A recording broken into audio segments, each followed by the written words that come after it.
At 3 a.m., my son-in-law bursts into my oceanfront villa with his friends. "Old man, this is my villa now. You have 1 hour to move out." And his friend urges him on. "Hurry up. We want to relax." I just slowly took a sip of water and smiled. "Come in." Betrayal has a price. Revenge is a plan. Justice is near. Soon they will find out what I did yesterday. Before we continue, please subscribe to the channel and let us know where you are listening in the comments. The notary slid the keys across her desk. 2 brass keys on a simple ring, catching morning light through the office window. I picked them up and my hand trembled, not from age, but from weight. 40 years of work had condensed into this metallic moment against my palm. "Congratulations, Mr. Taylor," she said. 40 years of planning paid off. I allowed myself a small smile. Every dollar earned, every sacrifice made, worth it. She handed me the deed. My name, Arnold Taylor, printed beside the property address. $890,000, paid in full. No mortgage, mine. I walked into brilliant August sunlight. The office sat 2 blocks from Cannon Beach's main strip. Salt air reached me even here. I stood on the sidewalk, clutched those keys, pulled one deep breath into my lungs. Victory tasted like ocean wind. My car waited. I slid behind the wheel, set the keys on the passenger seat. Euphoria rolled through me. 62 years old, and I'd done it. The villa overlooking the Pacific. My late wife Sarah would have loved this place, but I pushed that thought aside. This was triumph, not mourning. I pulled out my phone and dialed Jennifer. "Dad?" she answered quickly. "Jennifer, I did it. I bought the villa. The ocean view we talked about." Silence stretched. Then, "Did you sign everything already?" The question felt wrong. I frowned. "Yes, this morning. Everything's official." "What did the document say exactly?" Her voice carried an odd flatness. "Is your name the only one on the deed?" My excitement cooled. "The deed's in my name. Everything's official. I thought you'd be happy for me." Pause. When she spoke again, artificial brightness had crept in, sugary and false. "I am, Dad. Congratulations." The disconnect between words and tone planted something cold in my stomach. I stared at my reflection in the rearview mirror, watched my smile fade. "Jennifer, is everything all right?" "Everything's fine. I have to go. Talk soon." The line died. I sat there 5 more minutes, phone in hand. Then I shook my head, started the engine, drove back to my apartment. The rental truck took an hour to load. 40 years of life didn't amount to much. Bedroom set, kitchen essentials, consultant certificates and frames, books, clothes. Material possessions had never mattered. The work mattered. This villa mattered. I drove south on Highway 101. When the Pacific came into full view, I pulled over. The ocean spread endlessly, whitecaps dancing like scattered pearls. Every extra shift flooded back, nights reviewing spreadsheets, weekends analyzing markets, declining invitations that cost money. This view was my dividend. I continued to Cannon Beach. The villa stood as I'd seen it before, 2 stories of weathered cedar and glass, perched with unobstructed ocean access. I parked, unlocked the door with those brass keys, stepped inside. Fresh paint smell. I walked room to room, fingers trailing walls, opening windows for salt air. Hardwood gleamed. The kitchen had granite countertops I'd never use elaborately. 6 decades of simple meals needed no change. But the deck stretched across the entire back, and from there, the Pacific filled everything. I stood at the railing, watched sunset paint the sky orange and purple. Seagulls wheeled overhead. My mind drifted to Sarah. Her years of begging for something like this. My repeated, "Not yet. We need more savings." She died before those years ran out. Breast cancer. 5 years ago last March. I shook off melancholy. This villa honored her memory by existing. She'd want me enjoying it, not mourning. I unpacked essentials. Bedroom first. Assembled the frame. Made it with clean sheets. Placed Sarah's photo on the nightstand. Not a shrine. Just fact. She'd been my wife 30 years. Her absence shaped me as surely as her presence had. Kitchen next. Plates, glasses, silverware in cabinets, coffee maker on the counter, my one luxury. Tomorrow would start with caffeine and ocean views.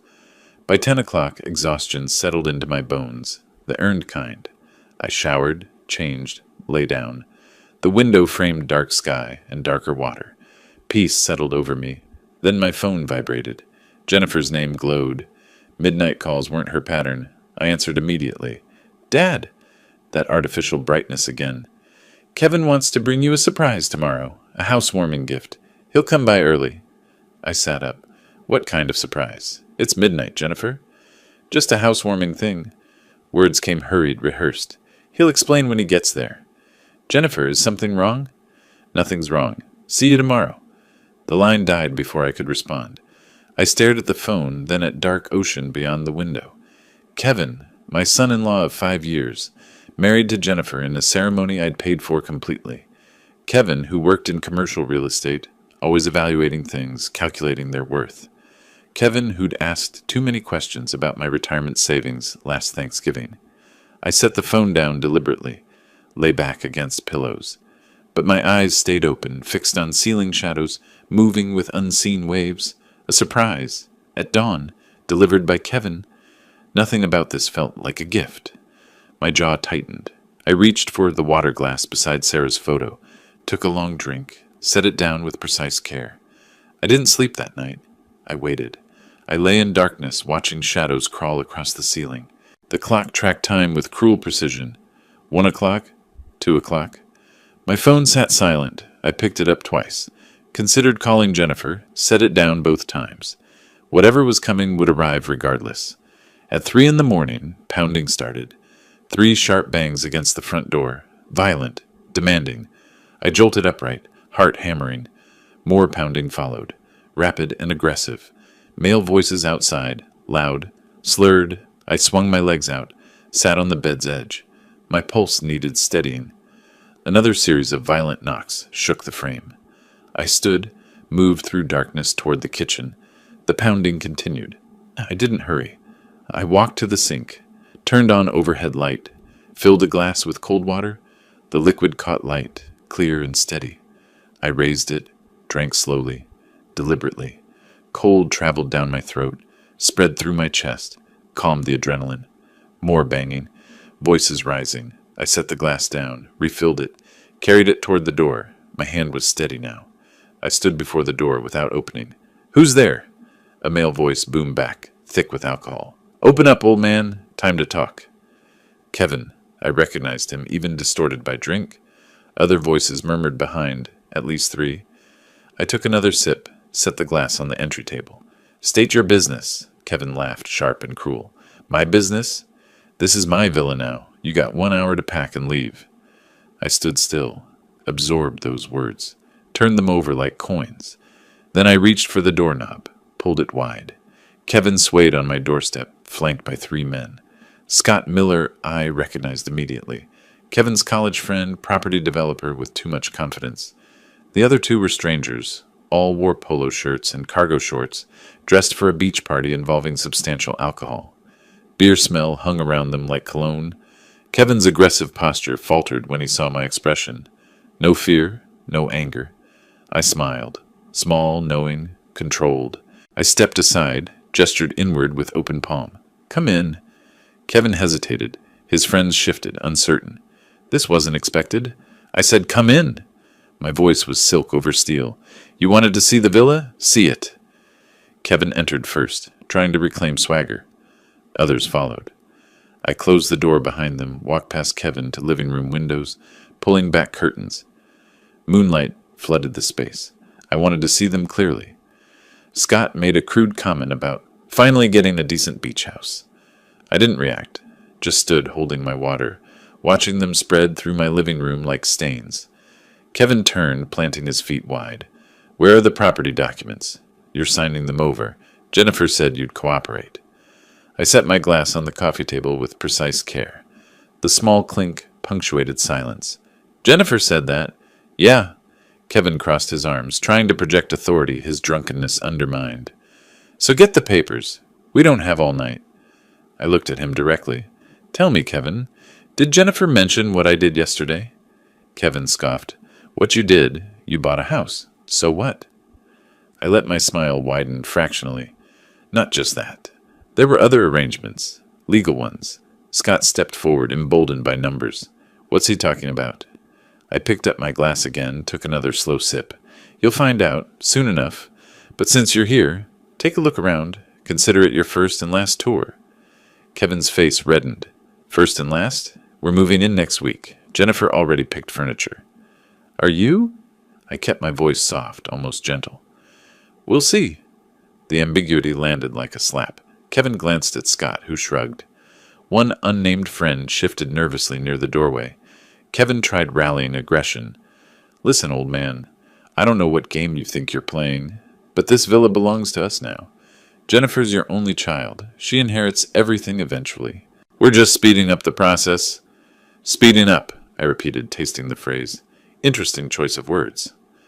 I walked past them toward the hallway, moved through the living room like I owned it, because I did. They followed uncertainly, bravado cracking with each step. I could feel their confusion, smell their doubt mixing with alcohol fumes.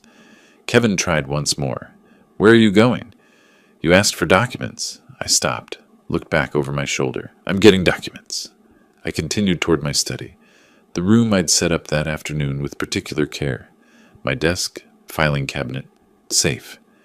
Kevin followed eagerly, thinking he'd won. Scott and others trailed behind, touching furniture as they passed, already claiming ownership, already dividing up my life like scavengers over a carcass they assumed dead. I reached the study, pushed the door open. Moonlight illuminated my desk, leather chair, the small safe in the corner. Kevin crowded behind, breathing heavily. So where are they? His patience eroding, replaced by ugly anticipation. Where are the property papers? I moved to the desk, opened the top drawer. Inside lay several file folders, organized yesterday afternoon, right after unpacking. My hands moved with deliberate calm. Let me show you something. Kevin stepped closer, practically vibrating with greed. Scott leaned from the doorway. The other two hovered in the hall. I pulled out a folder, but didn't open it yet. Instead, I looked at Kevin directly, let him see calculation in my eyes. Tell me something first. When Jennifer called you yesterday, after I told her about this place, what exactly did she say? Kevin's expression shifted. Suspicion flickered. That's none of your concern. Humor me? He laughed, harsh and dismissive. She said you'd finally done it. Bought the villa with all your precious savings. Said the timing was perfect. He leaned forward, breath sour. Said you were getting old, making poor decisions. That maybe you needed help managing your assets? There it was, the trap's shape, exposed in moonlight. I nodded slowly. I see. And you believed her. Why wouldn't I? Kevin grabbed for the folder. Now give me those papers. I moved the folder back, just out of reach. These aren't property transfer documents. Kevin froze. What? I opened the folder, turned it so he could see. Legal letterhead, official stamps, dense juridical language. These are copies of documents I signed yesterday morning, I said quietly. Not just the property deed. Other paperwork, filed with the county clerk, notarized, legally binding. Kevin stared. I watched comprehension fail to arrive. Too drunk, too entitled, too convinced of his cleverness. What paperwork? Scott demanded. I closed the folder, set it back.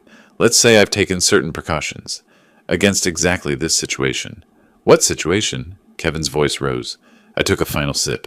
Attempted theft, coercion, elder exploitation. Each word fell separately. All documented, all protected. The room went quiet. Kevin's face cycled through emotions, confusion, anger, dawning uncertainty. You're bluffing. Am I? I smiled again. You'll find out. Now I believe you mentioned an hour for me to pack. Kevin stepped forward, fists clenched. For a moment I thought he might swing, but Scott grabbed his arm. Let's go, Scott muttered. This isn't worth it. Not worth it? Kevin jerked free, but his conviction had cracked. We came here to... To what? I interrupted. Threaten a 62-year-old man in his home at 3 a.m, in front of witnesses, while intoxicated? Kevin's mouth opened, closed. I suggest you leave. Before I make a phone call you won't like... Scott was already moving, pulling the others. Kevin stood frozen, staring with something that might have been respect or rage. This isn't over, he said finally. No, I agreed. It isn't. But it will be. Soon. They left. I listened to retreating footsteps, heard the front door slam. Car engine started, tires spat gravel, then silence returned. I stood in my study, folder still on desk, water glass empty in hand. Tomorrow, I thought. Tomorrow the real work begins. Morning light filtered through the study windows, pale and thin. The confrontation had stretched from darkness into dawn. I walked to my mahogany desk, opened the top drawer, pulled out a leather folder I'd prepared the day before. Kevin crowded closer, eager. His friends hung back near the doorway. I spread papers across the desk surface. Property deed, purchase agreement, title insurance, all bearing one name, Arnold Taylor. Kevin snatched the papers, scanning frantically. His eyes darted across each line, searching for Jennifer's name, any co-ownership clause, anything. His hands began to shake. Alcohol fog clearing into cold reality. This can't be right. His voice cracked slightly. Jennifer said you agreed. She said you'd put both our names on it. I met his eyes directly. I agreed to nothing. This villa is mine, entirely mine. But she said, what she said and what I agreed to are different things. Kevin's face cycled through confusion, disbelief, dawning rage. Scott shifted uncomfortably behind him. The other two men exchanged glances, clearly wanting to be anywhere else. My mind drifted back 1 week. Jennifer had visited my apartment on a Tuesday afternoon. We'd sat at my small kitchen table, drinking coffee. She'd stirred hers endlessly, not meeting my eyes. The conversation had seemed casual at first. Dad, I've been thinking. She'd set down her spoon with precise care. Since you're buying this place with money from the family, wouldn't it be fair to put my name on the deed too? Just in case something happens to you. I'd lowered my cup slowly. Why would something happen to me? Just... She'd waved her hand vaguely. You're getting older. It simplifies inheritance. There it was. Not love. Not concern. Strategy. Ice had slid down my spine. I'd smiled, nodded vaguely, said I'd think about it. That night I'd called my financial advisor, restructured everything to be ironclad. Jennifer's casual suggestion had shown me the blade before it struck. Kevin's voice yanked me back to the present. He'd pulled out his phone, was dialing. Past 4 a.m, but he didn't care. Jennifer, he didn't sign anything.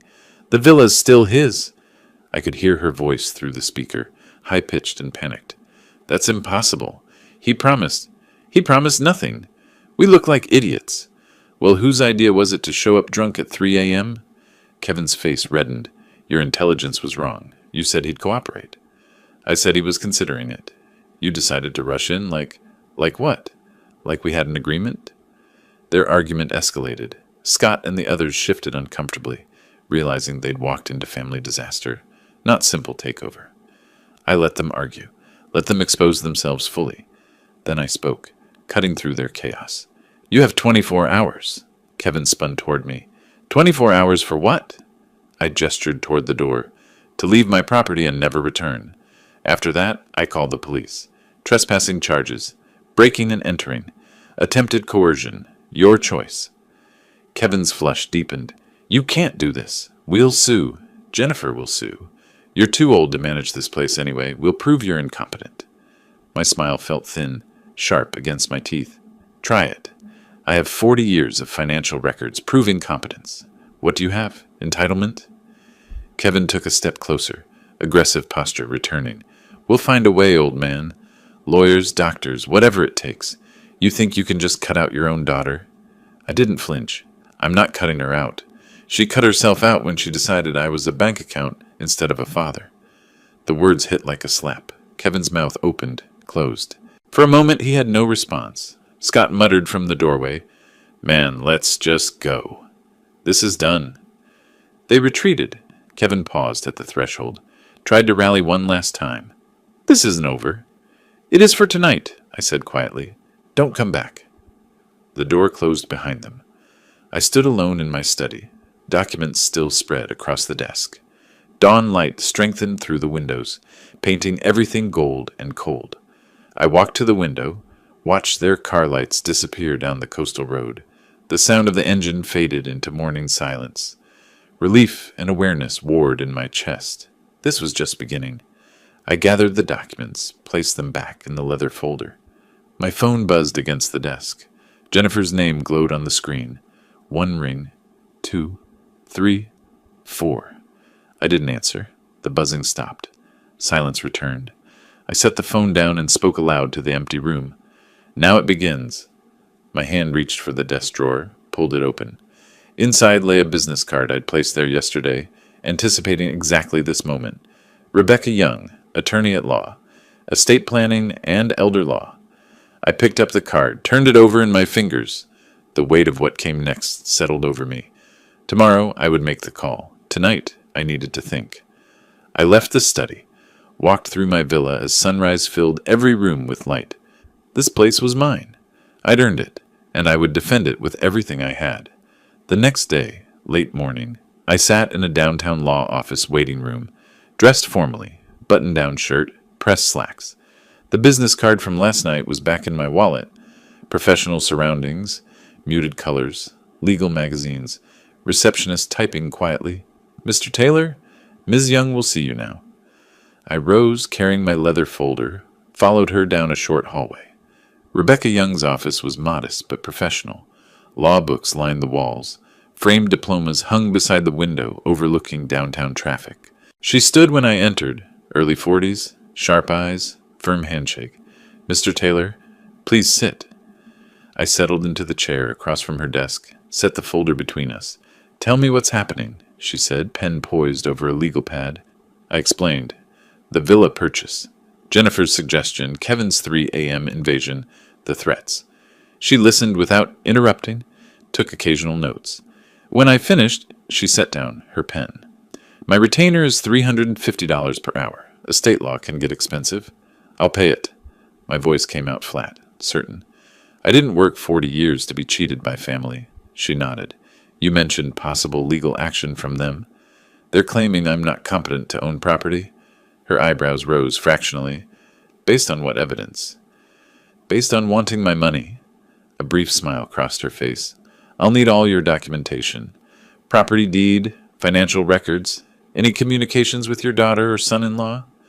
I slid the folder across her desk. She reviewed quickly, efficiently, flipping through pages with practiced speed. "This is solid. You're clearly competent. But if they sue?" She looked up. "We'll need to build a defense. Build whatever you need. I'll start today." I left her office feeling something like control returning. A professional ally. Someone who understood the battlefield. 2 hours later, I pulled into my villa driveway. As I shifted into park, my phone rang. Rebecca Young. "Mr. Taylor, we have a problem." Ice formed in my stomach. "What kind of problem?" "Your daughter and son-in-law filed a petition this morning. They're seeking conservatorship, claiming you lack capacity to manage finances due to age." Silence. My knuckles whitened on the steering wheel. "They're calling me incompetent." "The petition claims you made an impulsive, irrational purchase." Rebecca's voice stayed steady, professional. "The hearing is set for next week. This is serious. If they win, they'd control your assets, including the villa." Rage cut through shock, hot and sharp. Not just greed. Complete annihilation of my autonomy. "Mr. Taylor, I'm here." My jaw ached from clenching. "What do we do?" "We fight it. I'll need medical records showing cognitive health, financial records proving sound judgment, character witnesses. This is winnable, but we need to move fast." "You'll have everything by tomorrow." I ended the call, sat staring at the ocean through my windshield. Waves crashed rhythmically, indifferent to human betrayal. Defense wasn't enough anymore. They'd declared total war. Every sacrifice for Jennifer's childhood flooded back. Music lessons, college tuition, her wedding that cost me $20,000. This was her gratitude. The hurt beneath my anger threatened to surface. I crushed it down. I would not be a victim. I would strike back. I grabbed my laptop from the passenger seat, carried it inside, set it on the kitchen table. Time to investigate. Kevin Harris, real estate agent, business licenses, court records. I started with public databases, worked through property transactions, tax records. Hours passed. Coffee grew cold beside me. Then I found it. Tax liens. Multiple properties with unpaid taxes. Kevin owed $45,000 to the state. How did a supposedly successful agent accumulate such debt? I dug deeper. Foreclosure notices, dismissed lawsuits, complaints filed with the Real Estate Licensing Board.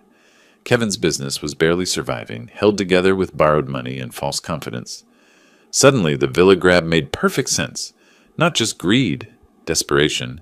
Kevin needed the villa to save himself financially. The property was his lifeline. I leaned back, mind racing. This weakness was exploitable. Late afternoon, I needed air. The laptop had given me a headache. The villa walls felt too close. I walked down to the beach, shoes crunching on sand. Ocean wind cleared my head immediately. Salt air, seagull cries, the endless rhythm of waves. I walked along the waterline, letting it all settle. An older woman stood near the surf, tossing bread to gulls. Silver hair, simple dress, peaceful expression. Something about her solitude felt familiar. I approached. "Beautiful evening," she turned, smiled. "It is? First time here?" "Just moved into the villa up the cliff." "Welcome, then. I'm Diana.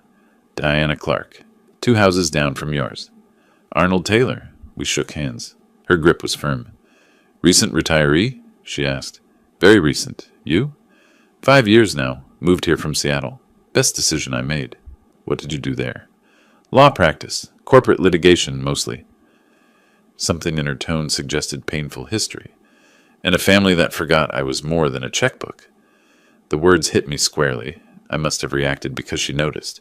"Trouble with the move?" she asked gently. I deflected. "Just adjusting. Family complications." She nodded knowingly. "I'm familiar with those. If you need someone who understands. Well, I'm usually here around sunset." "I might take you up on that." We parted naturally. I continued my walk, her words echoing. Another person who'd survived family betrayal. Maybe survival was possible after all. I returned as the sun set, climbing the stairs to my villa. Diana's words still resonated. Inside, my laptop sat on the kitchen table. Screen dark. I approached it, woke it up. The tax line document for Kevin Harris glowed, 45,000 in red numbers. My finger hovered over the trackpad. Then I opened my email, began a new message. The recipient field stayed empty, but the subject line read, "Financial irregularities. Kevin Harris, real estate license, number 8473992. I began typing the body of the email, documenting everything I'd found. The cursor blinked, waiting. August 19th. Morning fog rolled off the ocean, gray and thick. I sat at my kitchen table, coffee cooling beside my laptop. The email was complete, addressed to the IRS tip line. My cursor hovered over Send. I clicked. The email disappeared from my screen. First strike launched. I documented everything methodically. Kevin's tax lanes, properties with unpaid taxes, suspicious real estate transactions where commission reports didn't match income declarations. All public record, all damning. The IRS takes anonymous tips seriously when they're this thorough. My 40 years in financial consulting taught me exactly what triggers an audit. Kevin's entire business would open for examination. I felt no guilt. He'd tried to steal my home. This was justice. My mind drifted back 5 days to August 14th, the day before I moved into this villa, the day before everything erupted. I'd driven to downtown Portland that morning, meeting Brian Carter in his small office. My financial advisor had recommended him, a notary and estate planner with expertise in asset protection. "I'm buying valuable property," I'd explained. "My daughter's been making comments about inheritance, about fairness. I need protection." Brian had listened carefully, then leaned forward. "Irrevocable trust. You're the beneficiary for life, but no one can force sale or transfer. Even if someone claims I'm incompetent, especially then. Creating this proves competence. It's self-protecting. Let's do it. Today." We'd spent 3 hours drafting documents, signing papers, filing the trust structure. The villa would be mine during my lifetime, transferring to charity upon death unless I modified it. No one could claim it. Not even a conservatorship could touch it. That same afternoon, I'd met with a security installation company. The technician had looked at my request curiously. "You want cameras on all entrances? That's pretty thorough. I'm expecting unwanted visitors." "Family? How did you know?" He'd smiled grimly. "Sir, I've been in this business 20 years. It's always family." We'd installed cameras everywhere. Front door, back entrance, driveway, all feeding to cloud storage. When Kevin and his friends arrived at 3 in the morning 2 days later, every word, every threat, every aggressive gesture was recorded. I'd known something would happen. Jennifer's cold phone call about the purchase, her suspicious questions about documentation, the signs were clear to someone who'd spent decades reading financial behavior. I'd prepared the trap before they knew they were walking into it. My phone rang, yanking me back to the present. Rebecca Young. Mr. Taylor, I've reviewed the trust documents your notary sent over. This is exceptional work. Relief washed through me. It'll help with the conservatorship case. Help? It destroys their case. You can't be deemed incompetent for creating such sophisticated legal protection. It proves competence. I allowed myself a small smile. Rebecca continued, her tone shifting slightly. Also, I heard through court channels that the IRS opened an investigation into your son-in-law. You wouldn't know anything about that?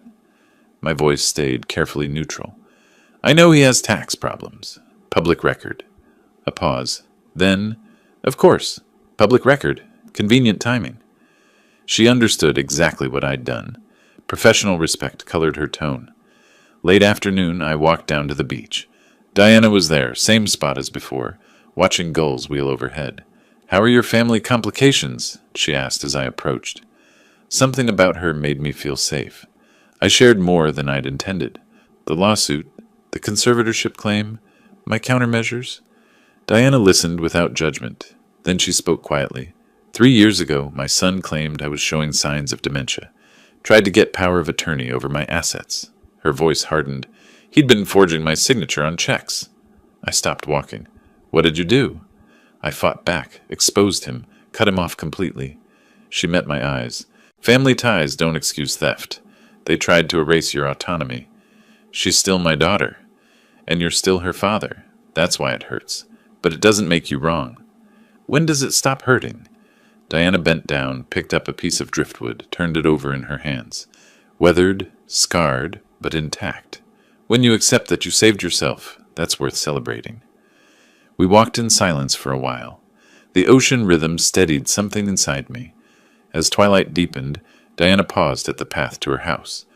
Would you like to have dinner sometime? As friends who understand each other? I hesitated, not from disinterest, but from the strangeness of connection after such betrayal. Then I nodded. I'd like that. Friday evening? Friday works. Diana smiled and headed up her path. I climbed my porch steps, unlocked my door. Inside, my phone was ringing. Unknown number. I answered. Hello? Mr. Taylor, this is Agent Martinez with the IRS. I have some questions about a tip we received regarding Kevin Harris. My hand tightened on the phone. It was working. August 21st, I was making breakfast when my phone rang. Marcus Reed, an old friend from my consulting days. Arnold, I got a strange call yesterday, from Jennifer. His voice carried uncertainty. She said you're having memory problems, making irrational decisions. I told her that was nonsense, but is everything all right? My stomach dropped. Marcus, I'm fine. Jennifer wants my property. When I refused, she sued me. That's hard to believe. Your own daughter? I have the court documents. After he hung up, another call came. Sarah Chen, former colleague. Same concerned questions. Same story from Jennifer. By noon, I'd received 7 calls. Old colleagues, distant relatives, even my accountant, all asking if I was experiencing cognitive decline. Jennifer had painted a picture: sudden irrational property purchase, paranoid accusations against family, erratic behavior. Some callers were skeptical. Others sounded genuinely worried. I explained the truth to each one, that Jennifer and Kevin tried to steal my property, that I was defending myself legally. Most believed me, but the damage was done. Even those who trusted me now viewed the situation through a lens of declining old man versus concerned daughter. I felt exhausted, violated. They were destroying my reputation to win their legal case. Mid-morning, I walked down to Diana's house. She answered immediately, saw my face, invited me in without questions. Over coffee at her kitchen table, I explained the reputation attack. Diana's expression hardened. My son did the same thing. Told everyone I was confused, needed help. It's a classic tactic. Isolate the victim, make them doubt themselves. Some people believe her. I can hear it in their voices. Diana reached across the table, squeezed my hand briefly. The truth is documentation, not gossip. You have legal records, medical records, financial records. They have rumors. You'll win. Her certainty steadied me. That afternoon, Diana called urgently. Arnold, there's a man watching your house. Car parked down the street. Binoculars. I walked to my window, peered out cautiously. You're sure? I talked to him. He was vague, but mentioned gathering information for a legal case. Kevin had hired a private investigator. Diana gave me the license plate. I thanked her, immediately called Rebecca. She was unsurprised. They're desperate. The conservatorship case is weak. They know it. Now they're hoping for anything, a compromising photo, evidence of erratic behavior. I don't have anything to hide. Then stay boring for 4 more days. The hearing is August 25th. If they have nothing by then, they lose. 4 days. I could endure 4 days. But that evening, sitting on my deck watching sunset, I realized something. Kevin and Jennifer were cornered animals now. The IRS investigation, the failing lawsuit, desperation drove increasingly reckless actions. They'd escalate. I needed to move faster, strike harder before they manufactured evidence. The private investigator worried me not because I had secrets, but because desperate people create false narratives. I pulled out my phone, began researching. Kevin's real estate license status.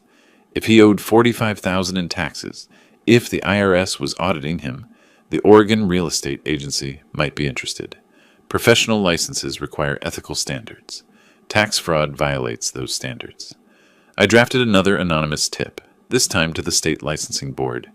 Detailed Kevin's tax liens, the IRS investigation, questions about his financial practices. I sent it. 2 strikes now. The pressure built. My phone buzzed. Text message. Unknown number. Stop interfering. Drop the lawsuit. Last warning. I stared at the screen. The threat was clear. I screenshot the message, forwarded it to Rebecca with a note. Evidence of harassment? Her reply came quickly. Yes. Save everything. They're panicking. I set my phone down, walked to my window. Diana's house showed warm lights in the twilight. The investigator's car was gone, for now. I moved to my home security panel, checked that all cameras were recording properly. They were, documented, prepared, protected. But I was in a war now, not just a legal dispute. I returned to my desk, opened my laptop. There was more research to do. Kevin's business licenses, Jennifer's employment, any other pressure points. I hunched over the computer in gathering darkness, hunting for weaknesses. Isolated, but determined. Hurt, but not defeated. August 23rd. Morning light filtered through my windows, but I'd barely noticed dawn arrive. 3rd cup of coffee sat empty beside my laptop. I'd been researching all night. Eyes burning, but I'd found something. Kevin Harris took out a personal loan 6 months ago. $120,000 from Pacific Northwest Bank. The loan application appeared in public court records from an unrelated civil case. I recognized the pattern immediately, my financial consultant instincts still sharp. Kevin had borrowed against expected future income, but what future income? I dug deeper. The loan document mentioned anticipated inheritance proceeds as collateral justification. My blood ran cold. Kevin told the bank he was about to inherit significant assets from his father-in-law. The timeline matched. The loan was approved in February, right before I started seriously discussing the villa purchase with Jennifer. They'd planned this for months. Kevin borrowed money he didn't have, gambling he could force me to gift them property or die and leave it to Jennifer. The audacity was breathtaking. The stupidity, even more so. I immediately called Rebecca. He borrowed $120,000, claiming he'd inherit from me. I never promised that. Her response was swift. That's loan fraud if he misrepresented collateral. We can destroy him with this. I want a formal declaration. I'm leaving nothing to Jennifer or Kevin. That'll trigger default. The bank will demand immediate repayment. Good. Let him feel what desperation actually means. Within hours, Rebecca drafted the declaration, notarized it, filed it with the court, and sent copies to Pacific Northwest Bank. By late afternoon, she called with an update. The bank called the loan, 30 days to repay or face collections. Can he pay it? Not with his tax debt. He's drowning. I should have felt guilty. I didn't. You shouldn't feel bad, Rebecca said, reading my silence. He tried to profit from your death. That's not family. That's predation. Early evening, my phone rang. Jennifer. I considered ignoring it, then answered. She was crying. Or performing crying. I couldn't tell anymore. Dad, please. Kevin's in trouble. The bank wants everything. My voice came out cold, measured. You sued me, called me incompetent, spread lies. These are consequences. Her tone shifted to anger. You're destroying us. Your own daughter. What kind of daughter tries to steal from her father? Silence. We needed that money. Then earn it. I did. Goodbye, Jennifer. I hung up. My hands shook, not from fear, but from the effort of maintaining control. That night, I drove to Diana's house for the dinner we'd planned. I needed the distraction from the day's emotional toll. Diana had prepared a simple meal. Grilled fish, salad, wine on her back deck overlooking the ocean. We ate, talked. I shared what happened with the loan, Jennifer's call. Diana listened, then reached across the table, took my hand. You're doing what you have to do. Protecting yourself isn't cruelty. Her touch was warm, steady. I realized I hadn't felt this kind of connection since Sarah died 5 years ago. Not romantic necessarily, but the potential for it. How do you feel? Diana asked. After everything today? Tired, angry, vindicated, guilty for not feeling guiltier. She tried to erase you. You're defending yourself. She's still my daughter. Part of me wants to forgive her.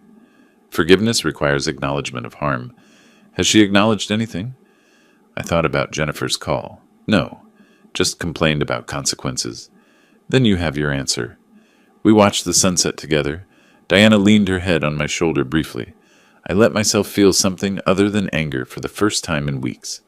Hope, maybe, or at least the possibility of moving forward. Thank you, I said quietly, for understanding, for being here. I know what it's like to fight family, to feel alone in that fight. You're not alone anymore. Neither am I. Diana smiled. No, we're not. Later, driving home, I felt lighter than I had in weeks. Then my phone buzzed. Text from Rebecca. Hearing scheduled for day after tomorrow. 9 a.m. County Courthouse. This is it? I pulled into my driveway, stared at the message. The conservatorship hearing. The final battle. I was prepared. Trust documents, medical records, financial proof, security video, evidence of Jennifer's manipulation. But court was unpredictable. What if the judge believed their narrative despite evidence? I looked up at my villa, the home I'd bought with 40 years of work. I typed back, I'll be there. Let's finish this. I walked to my door. The night air was cold off the ocean. The hearing was 48 hours away. August 25th.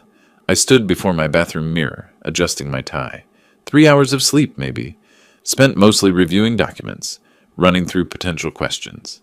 The hearing was in 90 minutes. Navy suit, white shirt, conservative tie. I needed to embody competence, sanity, capability. My reflection looked older than I remembered. Stress ages everyone.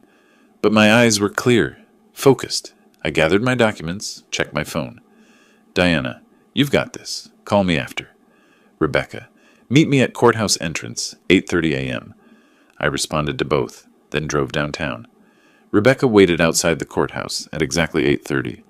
Brian Carter stood beside her, the notary who'd created my trust. He'd testify about my mental competence during our meeting. They'll paint you as confused, impulsive, Rebecca said. We counter with documentation. Trust structure proves planning. Medical records prove health. Security footage proves they're the aggressors. I nodded. We entered the building, through security, up to the 3rd floor. Jennifer and Kevin were already in the waiting area with their lawyer, slick-looking man in an expensive suit. Kevin glared at me. I held his gaze for 3 seconds, then deliberately turned away. Jennifer looked away, face pale. The hearing began. Judge Patricia Morrison presiding, late 50s, stern expression, no-nonsense demeanor. Kevin and Jennifer's lawyer presented first. Your Honor, we're deeply concerned about Mr. Taylor's recent behavior. At age 62, he made an impulsive $890,000 property purchase without consulting family. He's become paranoid, aggressive. We believe he lacks capacity to manage his affairs. Rebecca countered with precision. She presented the trust documents, created after thorough consultation with a licensed notary. Medical evaluation from my doctor dated 1 week ago. Patient shows no signs of cognitive decline. Financial records spanning 40 years. Consistent, methodical, exemplary. Then the security footage. Kevin and 3 men at 3 in the morning demanding I vacate, making threats. The judge watched, expression darkening.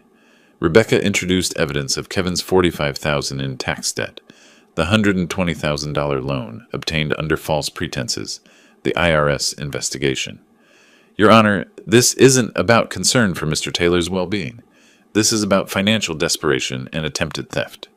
The opposing lawyer objected, irrelevant to competency. Judge Morrison overruled, it's relevant to motive. Overruled. Brian Carter testified, Mr. Taylor understood every aspect of the trust structure. He asked intelligent questions, demonstrated full awareness. I saw no signs of impairment. The judge asked me directly, Mr. Taylor, why did you purchase this property? My response came calm, clear. I worked 40 years for that home, saved methodically. It's my retirement dream, earned through legitimate work. Your daughter claims you're cutting her out unfairly. I'm protecting what I earned from people who tried to take it without earning it. Judge Morrison didn't hesitate. Petition denied. Mr. Taylor has demonstrated clear competence through sophisticated estate planning, maintained financial health, and legitimate reasons for his actions. The petitioners have demonstrated financial motivation that undermines their credibility. She continued. Furthermore, the security footage shows attempted coercion. Mr. Taylor, you're entitled to file for a restraining order if you wish. Then the final blow. Petitioners will pay Mr. Taylor's legal fees. I'm awarding $18,000 in costs. Kevin's face went crimson. Jennifer started crying. Real tears now. I felt vindication, sharp and clean. Outside the courthouse, I walked toward my car with Rebecca and Brian. Behind us, rapid footsteps. Kevin charged, fist raised, shouting, You destroyed everything! Courthouse security tackled him before he reached me. Cameras everywhere captured it. Rebecca immediately moved. We need a restraining order, now. Within the hour, a temporary order was issued. Kevin couldn't come within 500 feet of me. Jennifer appeared, sobbing. Dad, please, I'm sorry. Forgive us. But I heard the manipulation. She was sorry they lost, not sorry for what they'd done. Are you sorry you hurt me? Or sorry it didn't work? Her face hardened. She turned away. I watched her go, felt the final thread snap. Driving away, restraining order paperwork on my passenger seat, I called Diana. It's over. I won. Her voice was warm with relief. Come over. We'll celebrate. I agreed, but as I turned onto the coastal highway, my phone buzzed. Email from Rebecca. IRS completed initial review. Kevin owes $67,000 in back taxes, penalties, interest. They're moving to seize assets. Thought you'd want to know. I stared at it, at a red light. I'd won in court. Kevin's financial life was collapsing. I should have felt triumphant. Instead, I felt empty. The victory was complete. But the cost, my relationship with Jennifer, was permanent. Diana's back deck, evening of August 25th. I sat with wine untouched beside me. She waited patiently across the table. I'd been silent for 10 minutes since arriving. Finally, I spoke. I won. Completely. The judge ruled in my favor. Kevin's being investigated by the IRS. Their reputation is destroyed. So why do I feel like this? Like what? Diana asked gently. Empty. I thought victory would feel different. She nodded with understanding. Because winning doesn't erase what made the fight necessary. The next 2 days, I struggled with the hollowness. I'd protected my property, exposed their greed, won in court, but I'd also permanently lost my daughter. That realization settled gradually. Jennifer wasn't temporarily estranged. She was gone. I spent hours walking the beach alone, thinking. Diana gave me space but remained available. Winning the battle didn't erase the pain of why the battle was necessary. My daughter had tried to erase my autonomy, steal my life's work, destroy my reputation. That betrayal couldn't be undone by a court ruling. On August 27th morning, I called Rebecca with a decision. I want to change my will. Everything goes to charity. The Oregon Coast Conservation Fund and the Alzheimer's Association. Nothing to Jennifer. Rebecca was quiet. Are you sure? That's permanent. She wanted my death to enrich her. I'm ensuring my death enriches people who need it. I'll draft it. Also, I want Diana Clark included. If she survives me and agrees, she gets the villa. She's earned more trust in 2 weeks than Jennifer earned in 35 years. By afternoon, I signed the new will with Brian Carter as witness. It felt like closing a door. Painful, but necessary. That evening, I sat at my desk, opened my laptop, began typing a letter to Jennifer. Not angry. I'd moved beyond anger. Explanatory. Jennifer, I've changed my will. You'll inherit nothing from me. This isn't punishment. It's protection. You saw me as a resource, not a person. You tried to have me declared incompetent. You spread lies about my mental health. These actions revealed what I mean to you. A bank account. I continued typing. Love doesn't demand inheritance.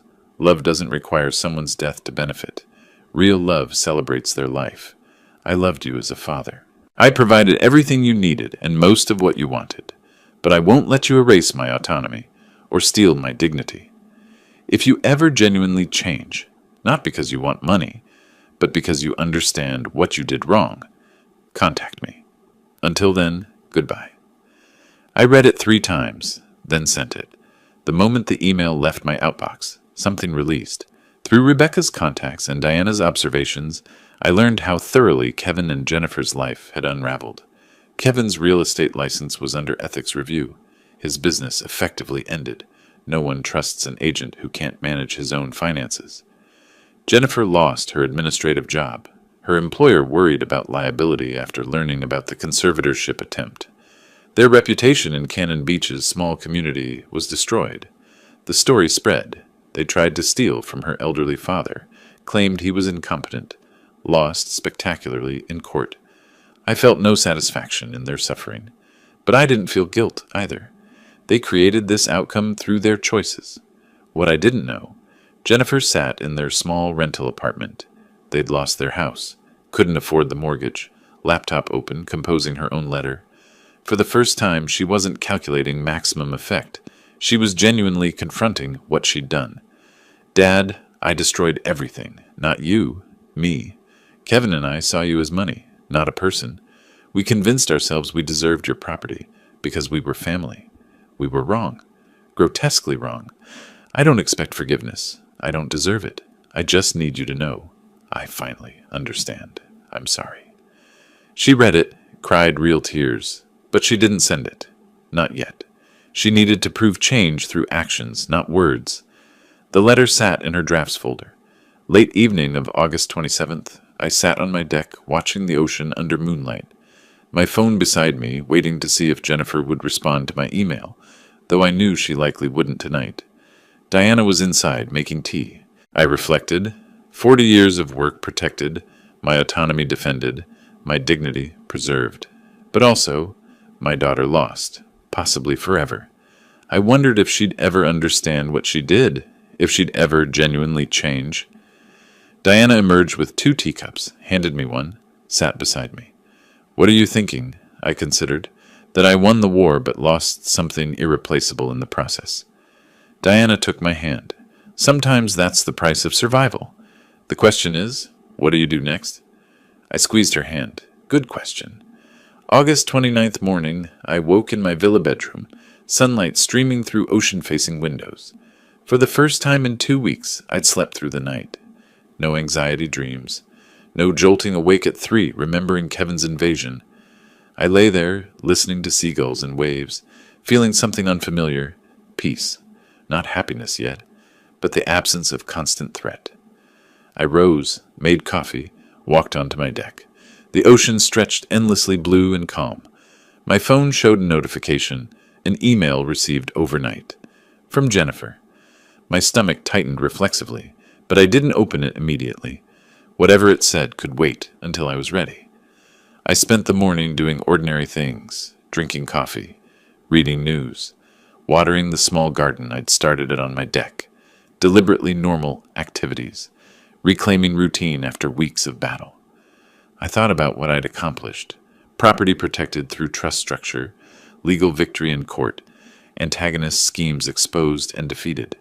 But more importantly, what I'd learned, that family doesn't excuse abuse. that love without respect is manipulation, that protecting yourself isn't cruelty. I also thought about Diana, how she appeared exactly when I needed someone who understood, how our connection grew from shared trauma into something deeper, not ready to call it love yet, but moving that direction. Mid-morning, Diana walked over. I saw her approaching from my deck, waved. She brought fresh pastries from the local bakery. We sat together, eating, talking about the future rather than the past. "I've been thinking about traveling," Diana said. "I haven't left Cannon Beach much since moving here." I surprised myself. "We could travel together. I spent 40 years working toward retirement. Maybe it's time I actually retire. Enjoy it, instead of defending it." Diana smiled. "Where would we go?" We discussed possibilities. Northern California redwoods. Seattle. Maybe even Alaska. The conversation was light, hopeful. This is what I fought for, I realized. Not just the villa, but the freedom to enjoy the life I built. After Diana left to run errands, we agreed to meet for dinner. I finally opened Jennifer's email. It was long, detailed, raw. She apologized without qualification. "I was wrong. I saw you as money, not as a person. I destroyed our relationship through greed and entitlement. I don't expect forgiveness. I don't deserve it. I just need you to know I finally understand what I did." She didn't ask for anything. No money, no reconciliation, just acknowledgement that she comprehended her mistakes. It might take years before I can prove I've changed. Maybe decades. Maybe never. But I want to try. If you ever decide there's space for me in your life again, I'll be here. Not as your heir, as your daughter who finally grew up.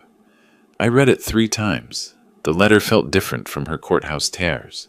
No manipulation, no performance, just pain and recognition. I didn't respond immediately. I walked the beach, thinking. Part of me wanted to believe she'd changed. Part of me knew 2 weeks wasn't enough time for genuine transformation. I returned home, sat at my desk, composed a careful reply. "Jennifer, I received your letter. I appreciate that you understand what you did wrong. Understanding is the first step, but understanding alone doesn't rebuild trust. That requires time, consistent change behavior, and proof that this isn't temporary remorse, but permanent growth," I continued. "I'm not saying never. I'm saying not now.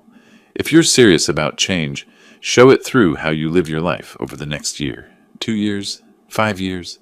Become someone who respects others' autonomy. Then perhaps we can talk." I ended. "I hope you find peace with yourself. I found mine." I sent it. Not forgiveness, but not permanent exile either. Bounded hope. A door left open, but she had to prove she deserved to walk through it. Evening arrived. Diana came over for dinner. She was cooking this time in my kitchen. We worked together. She prepared salmon. I made salad. We laughed when the timer went off, and we both rushed to the oven simultaneously. "We need better kitchen coordination," Diana said. "We'll get there. We have time." We ate on the deck as the sun began setting. I shared that I'd responded to Jennifer's letter, explained what I'd said. Diana listened, then nodded. "That's fair. She needs to earn her way back." I took Diana's hand. I spent 40 years building this life so someone else could try taking it in one night. But I learned something. Real wealth isn't houses or money. It's people who value you for who you are, not what you have. Diana squeezed my hand. Wise man. I won this battle not by destroying them, but by refusing to let them destroy me. That's the victory I'm keeping.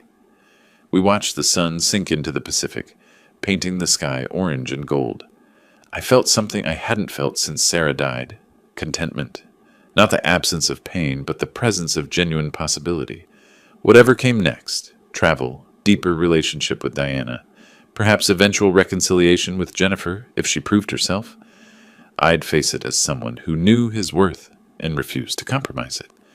Diana leaned her head on my shoulder. I closed my eyes, felt the ocean breeze, heard the waves. I fought for this peace. I earned this contentment. I protected my dignity against those who tried to erase it. That's the victory that matters. I spoke softly. This is what I fought for. Not the house, this moment, this peace. Diana squeezed my hand in agreement. The sun touched the horizon and we watched it together. If you like this story, Please like this video, subscribe to the channel, and share your impressions of this story in the comments. To listen to the next story, click on the box on the left. Thank you for watching.